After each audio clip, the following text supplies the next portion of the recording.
Dubai ജീവിതം പുകച്ചുകൊണ്ടിരിക്കുകയാണ് guys. Hello guys, it is my app. എന്തൊക്കെയുണ്ട് വിശേഷം ഗൈസ്? 2026 എൻ്റെ ഫസ്റ്റ് വീഡിയോ ആണിത്. അപ്പം ഞങ്ങളുടെ ഗേൾസ് ഡേറ്റ് ആണ് ഇന്നിവിടെ കാണിക്കാൻ പോകുന്നത്. So let's C.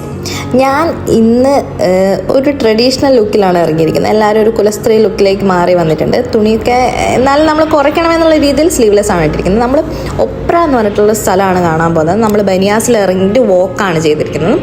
നടന്നിട്ട് നമ്മൾ ബോട്ടിൽ കയറിയിട്ടാണ് നമ്മൾ അങ്ങോട്ട് പോകുന്നത്. നമ്മൾ കയറിയ ടൈം അടിപൊളിയായിരുന്നു. നല്ല സൺകിസ്റ്റും അതുപോലെ സീഗേൾസിൻ്റെ നല്ല ഒരു ഭയങ്കര ഒരു അടിപൊളി ടൈമിലാട്ടോ അവിടെ എത്തിയത്. ഈ ടൈമിൽ പോകാൻ നോക്കുക, ഒരു 4-4:30 ആ ടൈമിൽ അവിടേക്ക് എത്താൻ ശ്രമിക്കുക കേട്ടോ, ആൾക്കാർ പോകുന്നുണ്ടെങ്കിൽ.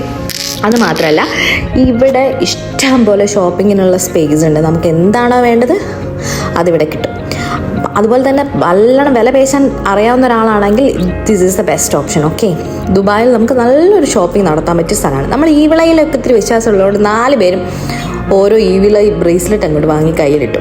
പിന്നെ നമ്മൾ സ്റ്റാൻഡൊക്കെ കൊണ്ടുപോയി അവിടുന്ന് കുറേ ഫോട്ടോസും കാര്യങ്ങളൊക്കെ എടുത്തു. ഭയങ്കര രസമായിരുന്നു കേട്ടോ. എനിക്ക് അവിടുത്തെ വൈബ് ഭയങ്കര ഇഷ്ടമായി. ഞങ്ങൾ ഇങ്ങനത്തെ സ്ഥലത്ത് ആദ്യമായിട്ടാണ് പോകുന്നത്. അതിൻ്റെ ഭയങ്കര എക്സൈറ്റ്മെൻ്റ് ആയിരുന്നു. അതുപോലെ തന്നെ ഈ കിളികൾ പറക്കുന്ന ഭയങ്കര രസമായിരുന്നു. പിന്നെ നമ്മൾ നമ്മുടെ പരിപാടിയിലേക്ക് കയറി പാനിപൂരി കണ്ടു. പിന്നെ പാനിപൂരി, ബേൽപൂരി, രാജ് കച്ചോരി അങ്ങനെ എന്തൊക്കെയോ വാങ്ങി തിന്നു. എല്ലാം അടിപൊളിയായിരുന്നു കേട്ടോ. എനിക്ക് ഭയങ്കര ഇഷ്ടമായി. നമ്മൾ പൈസ മുടക്കരുത് എന്ന് വിചാരിച്ച് വന്നതാണ്. അപ്പോൾ ഇവിടെ ഇരുന്ന് എല്ലാവരും പുകയ്ക്കുന്നുണ്ട്. അപ്പം നമ്മളും ഓരോ പുക എടുക്കാമെന്ന് വിചാരിച്ചു. നൈസായിട്ട് ഓരോ ശീർഷ വലിച്ചു കേട്ടോ. ഇനി ഇത് കണ്ടിട്ട് ഓരോരുത്തർക്ക് കുരുവട്ടണ്ട, അതതിന് മാത്രം ഒന്നുമില്ല. ഓരോ പുകയെടുത്ത് പരിപാടി നിർത്തി. പിന്നെ ഇവിടുത്തെ വൈബ് നൈസായിരുന്നു. ഇവിടെ ഇരിക്കണമെങ്കിൽ എന്തെങ്കിലും വാങ്ങണമായിരുന്നു. എന്നാൽ പിന്നെ പുകച്ചേക്കാന്ന് നമ്മൾ വിചാരിച്ചു കേട്ടോ. ഇത് അവിടെ തന്നെയുള്ള കേരളത്തിലുള്ള ഒരു ചേട്ടൻ്റെ കടയിൽ കയറിയപ്പോൾ അവിടെ ഉണ്ടായിരുന്ന തത്തയാണ്. തത്ത വർത്താനൊക്കെ പറയും കേട്ടോ. ഞങ്ങളോടൊന്നും പറഞ്ഞില്ല എന്നേ ഉള്ളൂ. അപ്പോൾ ഇത്രയൊക്കെയുള്ള ഗായ്സ്, ബൈ, സീ യു.